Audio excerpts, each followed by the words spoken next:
साथ संगत जी, प्यार से बोलना जी, धन निरंकार जी। आशा करती हूँ आप सभी संत महापुरुष माता जी की कृपा से बहुत अच्छे होंगे।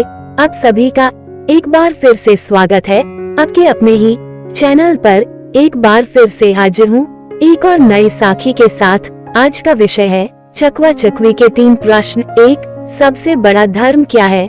2, सबसे बड़ा दान क्या है? 3, सबसे बड़ी शक्ति क्या है? साखी का विषय यही है, तो चलिए सुनते हैं साथ संगत जी।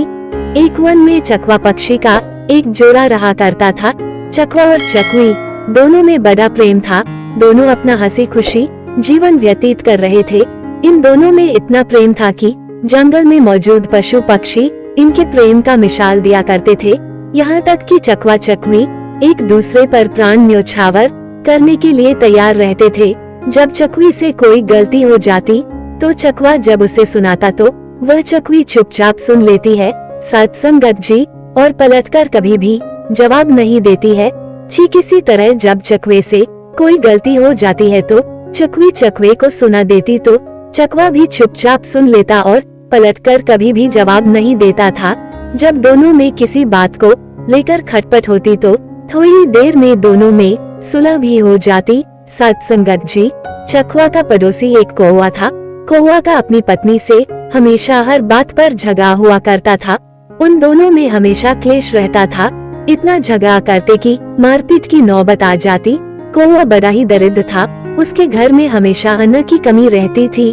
सत्संगत जी, वही चकवा धन धान्य से संपन्न रहता था, क्योंकि इसके घर में खुशहाली और शांति थी। कौवा जब चकवा चकवी को देखता कि ये दोनों कितनी खुशी और आनंद से रहते हैं तो उसे जलन होती थी। कौवा अपने मन में सोचता है कि मैं किस तरह इन दोनों में फूट डालूं और इन दोनों को अलग कर दूं जिससे इसके घर की शांति भंग हो सके। कौवा चकवा का मित्र भी था।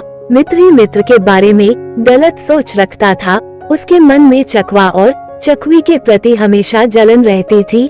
सत्संगत जी, कौवे ने अपने मन में सोचा कि अब मैं इसे शांति से नहीं रहने दूंगा। जब मेरे घर में झगड़े और लड़ाइयाँ होती है, मैं परेशान रहता हूँ, तो फिर ये कैसे सुख शांति से रह सकता है? अब इसके घर में भी अशांति फैलानी है, इसका जीवन भी हमें नरक करना है।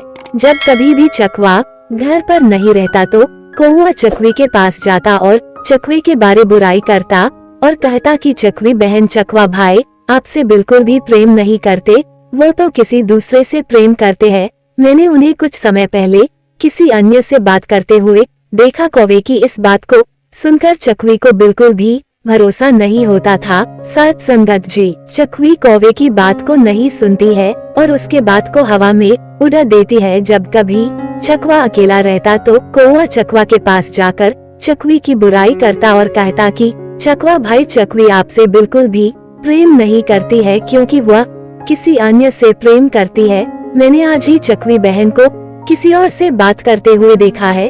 चकवा इन बातों को सुनकर हंसते हंसते टाल देता है और उस बात पर बिल्कुल भी भरोसा नहीं करता।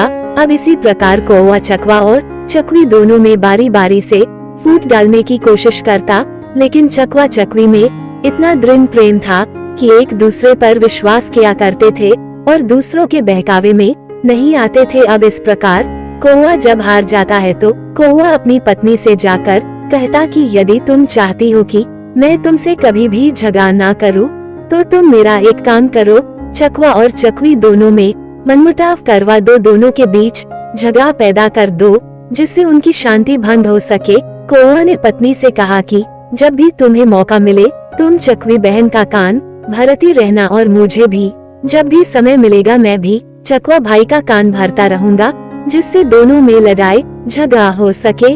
सत्संगत जी, अब कौवे की पत्नी चकवी से जाकर कहती कि तुम्हारा पति तुमसे प्रेम नहीं करता, वह तो किसी दूसरे से प्रेम करता है।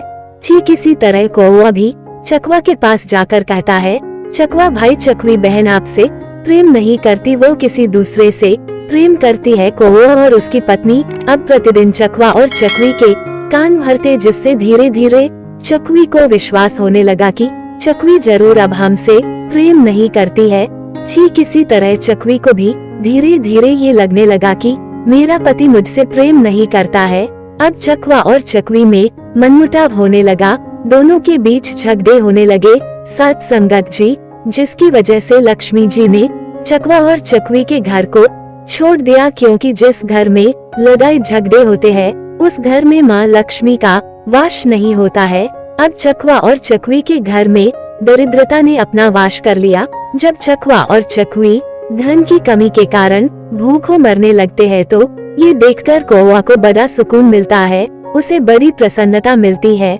साथ संगत जी, एक दिन चकवा को यह एहसास होता है कि हमारे लड़ाई झगड़े की वजह से ये सब हो रहा है, तो वो अपनी पत्नी से कहता है कि प्रिय, देखा तुमने, जब हम दोनों एक दूसरे से लड़ाई झगड़े नहीं करते थे तो हमारा जीवन कितना सुखमय था और हमारे घर में अन्न धन की कोई कमी नहीं थी। लेकिन जब से हम दोनों आपस में लड़ाई झगड़े करने लगे हैं तब से हमारे घर में अन्न धन की कमी हो गई है। चकवे की बात सुनकर चकवी को अपनी गलती का एहसास होता है और वह चकवे से कहती है कि स्वामी, मुझसे गलती हो गई, मुझे माफ कर दीजिए। हमें इस प्रकार दूसरों के बातों में आकर आपस में लड़ना झगड़ना नहीं चाहिए। तब चकवी ने चकवे से कहा कि इस समस्या के समाधान के लिए हमें क्या करना चाहिए। तब चकवे ने कहा कि यही पास ही गुफा में एक सिद्ध पुरुष महात्मा रहते हैं, हम उनके पास चलते हैं। सत्संगत जी वही हमारी इस समस्या का समाधान करेंगे और हमें ये बताएंगे कि हमें अब क्या करना चाहिए। ये सोचकर चकवा और चकवी उस महात्मा के पास चले जाते हैं और महात्मा को प्रणाम करके बैठ जाते हैं। जब महात्मा ने चकवा और चकवी के आने का कारण पूछा तो चकवा की आंखों में आंसू आ जाते हैं, दोनों पति पत्नी रोने लगते हैं। चकवा विस्तार पूर्वक पूरी कहानी उस महात्मा को सुना देता है। साथ संगत जी, तब महात्मा कहते हैं कि हे चकवा, मेरी बातों को ध्यान से सुनो। आज मैं तुम्हें ऐसी 3 बातें बताऊंगा जिसे यदि तुमने अपने जीवन में उतार लिया और उस पर अमल कर लिया तो कभी भी तुम्हारे घर में लड़ाई झगड़े नहीं होंगे। इसके साथ ही जो मनुष्य मेरी इन 3 बातों पर अमल करेगा उसके घर में कभी भी लड़ाई झगड़ा नहीं होगा। सत्संगत जी, उसके घर में कभी भी धन की कमी नहीं होगी और उसके घर से लक्ष्मी कभी भी रूठकर नहीं जाएंगी। महात्मा के द्वारा कही गई 3 बातें। सत्संगत जी, 1, अन्य दूसरे के कहने पर कभी भी विश्वास नहीं करना चाहिए।